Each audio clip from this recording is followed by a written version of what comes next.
Welcome to the ultimate flagship Android chipset comparison. So we know that Qualcomm makes Snapdragon 8 Elite, MediaTek makes Dimensity 9400, Samsung makes Exynos and Google also makes Tensor.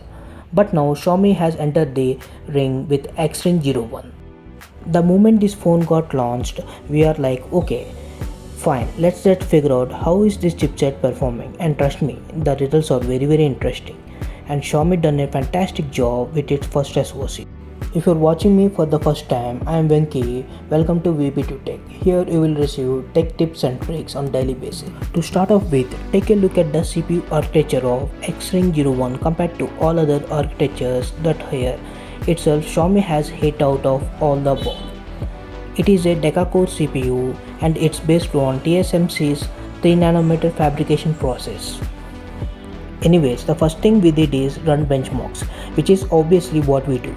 So the first test we have run is anti-2 test, and in the test we noticed that Dimensity 9400 and Snapdragon 8 Elite come very close, but there are situations where the Snapdragon 8 Elite can go higher in certain phones that we have tested, where it reaches close to 2.8 million. With the Dimensity 9400, we have seen anywhere between 2.6 to 2.66 million. With XRING O1, the score is very close. It goes up to 2.4 to 2.5 million, which is very good. So we are off to a very good start for XRING O1. You can see the scores for yourself. Next up, we ran Geekbench, which is fantastic for testing CPU performance across all these phones.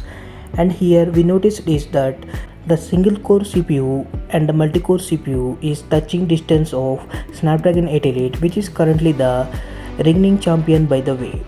Now in comparison to H200 Pro and the Dimensity 9400 comes very close. It does not breach the 8000 score in multi-score and it goes to about 2.6k in single core, which is also pretty good. But we took the Tensor G4, which is, by the way, I keep talking about Tensor G4 because it is inside a flagship phone, and this one cost like nearly a lakh, and the performance is just again pixel being pixel now. Another test we run is CPU throttling test, where we engage 40 threads for 30 minutes, and here are the numbers are very interesting. See, the OnePlus 13 has best CPU stability, but the average chip score is lower than the Xiaomi 15 Ultra.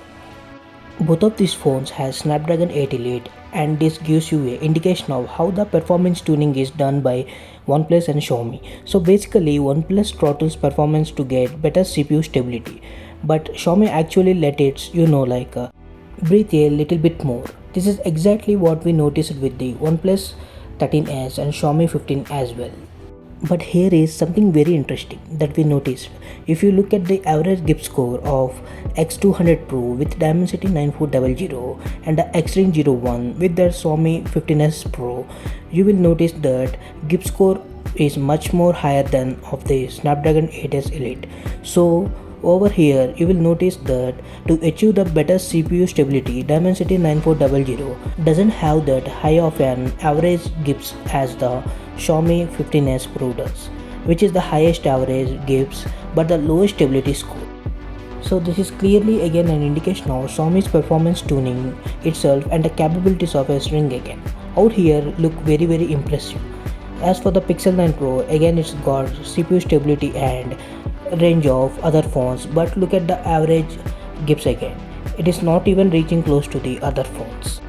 And for the final test, we did a real world gaming test where we played Genshin Impact for 30 minutes at highest graphics and a target of 60 FPS. Now over here Pixel obviously don't work with the tool that we used, but it was hovering anywhere in the 45 to 50 FPS range, and therefore the average FPS can be considered anywhere between 45 to 50. But if you take a look, all the other phones they have like in touching distance of giving you 60 FPS locked performance for 30 minutes on Genshin Impact. But what interesting to note that Xiaomi 15s Pro, I expected it get hot, and this was surprising to us primarily because lot of people who were testing were saying that Xiaomi 15s Pro gets unbearably hot, but it does not translate to real world gaming performance. At least in our testing, in fact it was the coolest of all three phones. After 30 minutes of playing Genshin Impact, it does not even reaches 35 degrees, which is fantastic. So the XRING O1 overall is very good first SoC by Xiaomi. Unfortunately, the XRING O1 is currently only like a showcase system on chip which is going to available inside Xiaomi 15s Pro and going to be sold only in China. And here is funny thing that happened after XRING O1 was announced. A lot of wondering that what happens to Xiaomi, like very close partnership that it has with Qualcomm.